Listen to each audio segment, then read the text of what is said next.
Hi hello friends, welcome to our channel friends creations. Telugu love and romantic stories, mister and missus Sara Dhruv next part continuation. నేను తినేశాను, నువ్వే వర్క్లో పడి morning నుండి food bed మర్చిపోయావు బంగారం. నేను తినలేదు అని నీకెలా తెలుసు? అలాంటి సిల్లీ క్వశ్చన్స్ అడగకుండా మొదటి ముద్ద చిరునవ్వుతో అతడికి అందించింది. పెద్దగా మాటలు లేకుండానే భోజనం ముగించారు ఆ ఇరువురు. ప్లేట్ పక్కన పెట్టి హ్యాండ్ వాష్ చేసుకుని పిట్టగోడ దగ్గర నిల్చున్న సారాని రెప్ప వేయకుండా చూస్తూ ముందుకు వెళ్ళాడు ధ్రువ్. నీతో చాలా చాలా చెప్పాలి ధ్రువ్ అని అంది సారా, తను చాలాసేపటి మౌనాన్ని ఛేదిస్తూ. చెప్పు. "హమ్."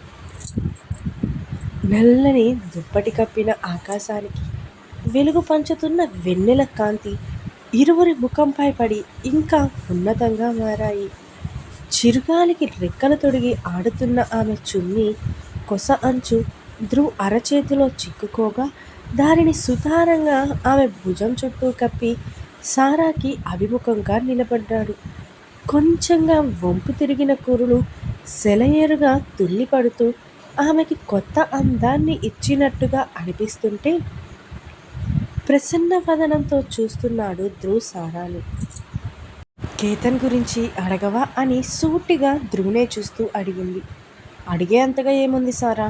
తిరిగి ఆమెను ప్రశ్నిస్తుంటే, లేదు, ఇదే ప్రశ్న అమ్మ వాళ్ళు కానీ అత్తమ్మ వాళ్ళు కానీ అడిగి ఉంటే మొహమాటంతో అయినా చెప్పి ఉండేదాన్ని. కానీ వాళ్ళు ఎవరు కూడా ఇన్ని రోజులు ఎలా ఉన్నావురా అన్నారు. కానీ ఎవరితో ఉన్నావు, కేతన్ ఎవరు, అతడికి నీకు సంబంధం ఏంటి అంటూ ఒక్కరంటే ఒక్కరు కూడా అడగలేదు. సారా, నాకు అంతా తెలుసురా, ఇప్పుడు అవి అన్నీ ఎందుకు, వదిలే ప్లీజ్ ధ్రువ్, నన్ను ఆపకు, చెప్పనివ్వు అంటూ మళ్ళీ మొదలుపెట్టింది సారా.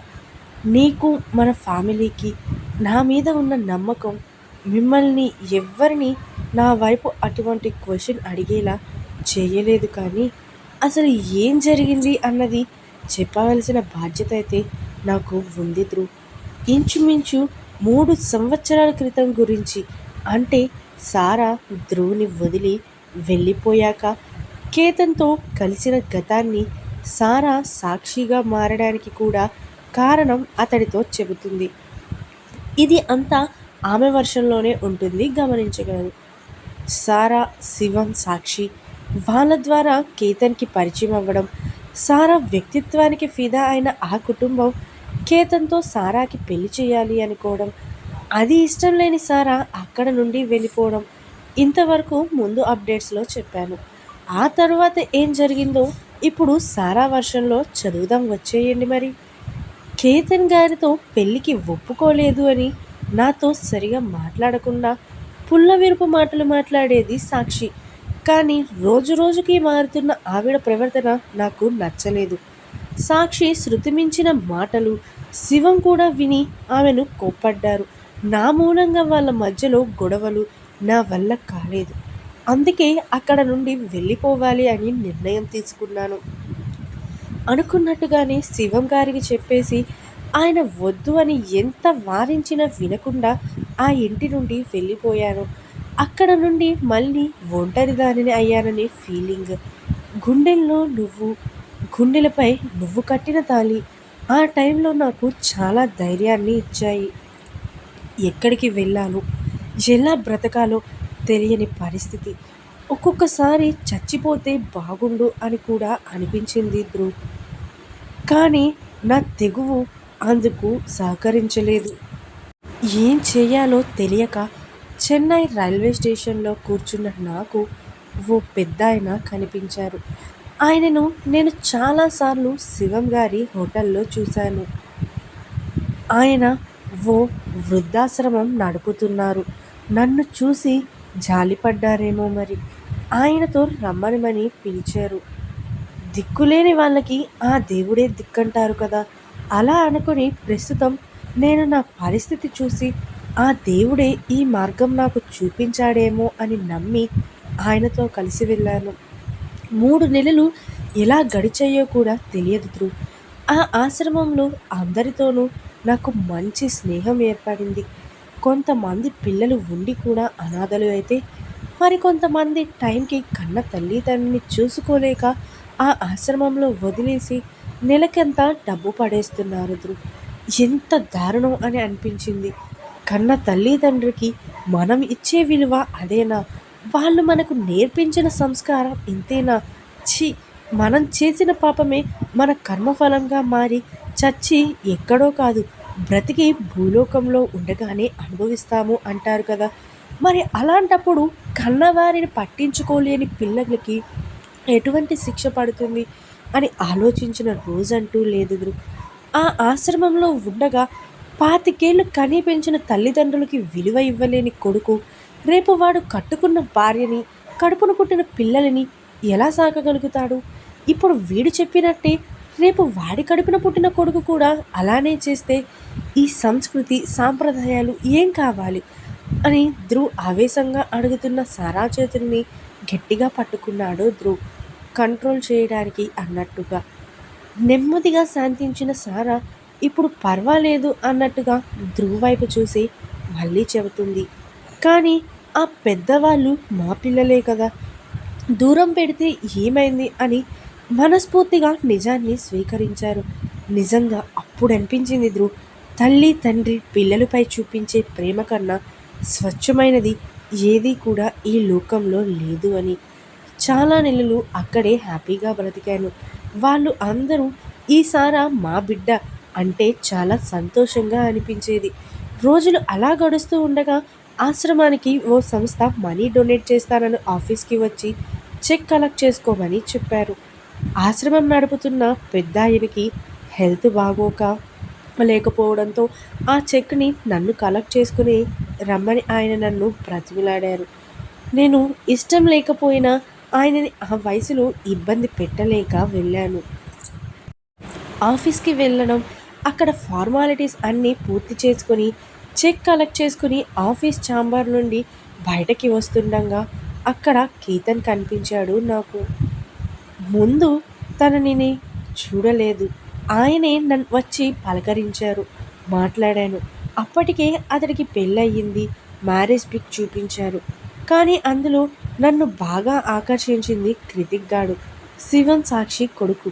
ముద్దుగా, బొద్దుగా చాలా బాగున్నాడు వాడు. దగ్గర దగ్గర 3 నెలలు. వాడిని పెంచిన మమకారం నాలో కొత్త కోరికని పుట్టించింది. అదే వాడిని ఒకసారి చూడాలి అని అనిపించింది. ఆ విషయం కేతన్ని అడిగాను. తను చెప్పారు జస్ట్ 1 అవర్ వచ్చి తీసుకుని వెళ్తాను అని. సరే అని ఆనందంతో కృతజ్ఞతలు కేతన్‌కి తెలుపుకొని ఆ ఆఫీస్ క్యాంటీన్‌లో కూర్చున్నాను. అన్నట్టుగానే అతడు వచ్చాడు. నన్ను వాళ్ళు ప్రస్తుతం ఉంటున్న ఇంటికి తీసుకొని వెళ్ళాడు. సాక్షి, శివం గారు చాలా హ్యాపీ అయ్యారు నన్ను అక్కడ అనుకోకుండా చూడడంతో. సాక్షికి అప్పటిలా నాతో కోపం లేదు. చాలా మంచిగా మాట్లాడారు. కేతన్ వైఫ్ ప్రెగ్నెంట్, 5వ నెల కడుపుతో చాలా బాగున్నారు. కృతిక్ అయితే నన్ను వదిలి ఉండలేదసలు. నా గురించి అడిగారు. ఎక్కడ ఉంటున్నావు అని. ఇలా ఆశ్రమం గురించి చెప్పాను. అలాగే కేతన్ అడిగాడు. ఎప్పుడైనా బాబుని చూడాలి అనిపిస్తే నేను ఉంటున్న చోటుకి తీసుకొస్తారా అని. ఎప్పుడైనా అని. అందుకు అందరూ ఒప్పుకున్నారు. శివం గారిది, కేతన్‌ది మొబైల్ నెంబర్స్ ఇచ్చారు నాకు. అవి తీసుకున్నాక శివం గారు నన్ను ఆశ్రమంలో వదిలి మళ్ళీ వెళ్ళిపోయారు. బాబు కోసం అప్పుడప్పుడు నేనే శివం గారికి ఫోన్ చేసేదాన్ని. తరువాత వాళ్ళని కలిసే అవకాశం ఎప్పుడూ రాలేదు నాకు. కొన్ని రోజులకి ఆశ్రమం 12వ వార్షికోత్సవ వేడుకలు జరగబోతున్నాయి. ఆ వేడుకకి ఆశ్రమం ఓనర్‌ని అడిగి శివం ఫ్యామిలీని కూడా ఇన్వైట్ చేశాను. అదే నేను చేసిన పెద్ద తప్పు అని నాకు అప్పుడు తెలియలేదు. ఫంక్షన్‌కి వస్తున్న దారిలోనే వాళ్ళు వస్తున్న కార్‌కి యాక్సిడెంట్ అయింది అని పోలీసుల నుండి కాల్ వస్తే వార్డెన్ అంకుల్‌కి చెప్పి వెళ్ళాను గవర్నమెంట్ హాస్పిటల్‌కి. అసలు ఏం జరిగింది అని అడిగాను అక్కడ నిలబడిన పోలీసులను. Heavy load truck brakes fail అయి వీళ్ళ కార్‌ని అటాక్ చేసింది అంట. సాక్షి గారు బిడ్డను పొత్తిళ్లలో దాచుకుని ఆమె చనిపోయారు. డ్రైవ్ చేసింది శివం గారు. ట్రక్ ఆల్మోస్ట్ డ్రైవింగ్ సైడ్ కార్ని ఛిద్రం చేసేసింది అని ఆయన ఆనవాళ్ళు కూడా గుర్తుపట్టలేనంత దీన స్థితిలో ఉన్నారు అని తెలిసి నేను తట్టుకోలేకపోయాను. బాబుతో పాటుగా కేతన్ గారు కారు నుండి బయటపడ్డారు. ఆయన తలకి చాలా దెబ్బలు తగిలాయి. ఐసీయూలో ఉన్నారు. బాబును మాత్రం నాకు అప్పగించారు. వాడిని గట్టిగా గుండెలకి హత్తుకుని కేతన్ వైఫ్ గురించి అడిగాను. పోలీసులు చెప్పారు ఆ కారులో ముగ్గురు మాత్రమే ఉన్నారు అని. అప్పుడే అక్కడికి వస్తూ కనిపించారు కేతన్ వైఫ్ ఏడుస్తూ. 2 గర్భిణీ తను. ఐసీయూలో ఉన్న కేతన్ని చూసి చాలా ఏడ్చి ఏడ్చి స్పృహ తప్పి పడిపోయింది ఆమె. తరువాత 2 రోజులకి కేతన్ కొద్దిగా తగిలిన దెబ్బల నుండి కోలుకున్నాడు. ఆయన వైఫ్ నేను బాబుతో వెళ్ళాం చూడడానికి. అప్పుడు తెలిసింది మాకు అసలు నిజం. కార్ డ్రైవ్ చేస్తూ చనిపోయింది శివం కాదు కేతన్ అని. ధ్రువ్ ఏంటి అన్నట్టుగా చూస్తున్నాడు సారా వైపు. అప్పటికే ఈ విషయంలోని ధ్రువ్ తెలుసుకున్నాడు కూడాను. అవును ధ్రువ్, కేతన్ శివం ఐడెంటికల్ ట్విన్స్. 10 నిమిషాలు తేడాలో ముందు పుట్టిన శివం అన్నయ్య అయ్యాడు కేతన్కి. సారా చెప్పిన షాకింగ్ న్యూస్ అసలు అతడు ఊహించినది కాకపోవడంతో కళ్ళు పెద్దవిగా చూస్తున్నాడు ధ్రువ్. వాళ్ళ గురించి నాలాంటి వాళ్ళకి పెద్దగా తెలియకపోవచ్చు కానీ భార్యగా భర్త గురించి ఆమెకు తెలిసింది. ఆవిడ బాధ అరణ్యంలో రోదన అయ్యింది. చూస్తున్న నేనే తట్టుకోలేకపోయాను ధ్రువ్. అప్పుడు అనిపించింది నేను అంబికా గారు చెప్పినట్టు నీ లైఫ్ నుండి దూరంగా రాకుండా ఉండి ఉంటే నీ ధ్రువ్ కూడా ఇలాంటి పొజిషన్లో ఉండేవాడేమో. నువ్వు ఆమెలా గుండెలు పగిలేలా ఏడ్చినా ఎటువంటి లాభం ఉండదు అని. ఇక అసలు ఎప్పటికీ తిరిగి నీ దగ్గరికి రావాలి అని అనిపించలేదు ధ్రువ్ నాకు. స్పృహలోకి వచ్చిన శివం గారికి బిడ్డతో ఎదురుగా ఏడుస్తూ నిలబడ్డ నన్ను చూసి సాక్షి అని పిలుస్తూ గాబరాగా వచ్చి నన్ను చుట్టుకున్నారు. ఆయన ఏం చేస్తున్నారో తెలియక భయంతో కోపంతో బిగుసుకుపోయాను. నీకు ఏం కాలేదు కదా అని చాలా భయం వేసిందిరా అంటూ శివం నన్ను ఏడుస్తూ అడుగుతుంటే ఏం సమాధానం ఇవ్వాలో తెలియక డాక్టర్ వైపు చూశాను. డాక్టర్ నన్ను శివం నుండి విడిపించి ఆయనకి ఇంజెక్షన్ వేసి బెడ్పై పడుకోబెట్టారు. డాక్టర్ శివం గారు అనుకున్నట్టు నేను ఆయన భార్యని కానండి. ఈ బిడ్డ వాళ్ళ బిడ్డే. సాక్షి గారు యాక్సిడెంట్ అయి చనిపోయారు అని చెప్పాను. అందుకు డాక్టర్ శివంకి యాక్సిడెంట్లో తలకి చాలా పెద్దగా గాయమైంది. ఆపరేషన్ చేశాం కదా, కొన్ని రోజులు మనుషుల్ని గుర్తుపట్టలేరు. ఇలాంటి టైంలో సాక్షి చనిపోయారు అన్న నిజం చెప్పకపోవడమే మంచిది అని నాకు చెప్పి ఆయన వెళ్ళిపోయారు. డాక్టర్ చెప్పిన విషయం నేను తప్పుగా ఆలోచించి దూరం పెట్టడానికి ఏమీ లేదు. శివం గారిని ఒక రకంగా చెప్పాలి అంటే నా వల్లే వాళ్ళకి ఈ దుస్థితి పట్టింది అని నన్ను నేను చాలాసార్లు తిట్టుకున్నాను. ఇష్టం లేకున్నా కష్టంగా ఆయన సాక్షిగా మారాను శివం గారి కోసం. కానీ అనుకోకుండా కొన్ని నెలలకే ఆయనకి నిజం తెలిసింది. నేను సాక్షి కాదు సారా అని, భార్య తమ్ముడు చనిపోయారు అని. ఆయన చచ్చిపోవడానికి ప్రయత్నించారు కానీ మాటలు రాని పసివాడిని చూసి ఆగిపోయారు. గడుస్తున్న కాలంతో మనము సాగాలి అని తెలుసుకున్న శివం జ్ఞానం దృష్టిలో కేతన్. అందుకే ఆయన కూడా తమ్ముడి పేరుతోనే పాత బిజినెస్లన్నీ వదిలేసి కేతన్ జాబ్లు కేతన్ పేరుతో కొనసాగారు. బాబు పూర్తిగా నాకు అలవాటు పడిపోయాడు. అమ్మగా నేను, తండ్రిగా శివం గారు.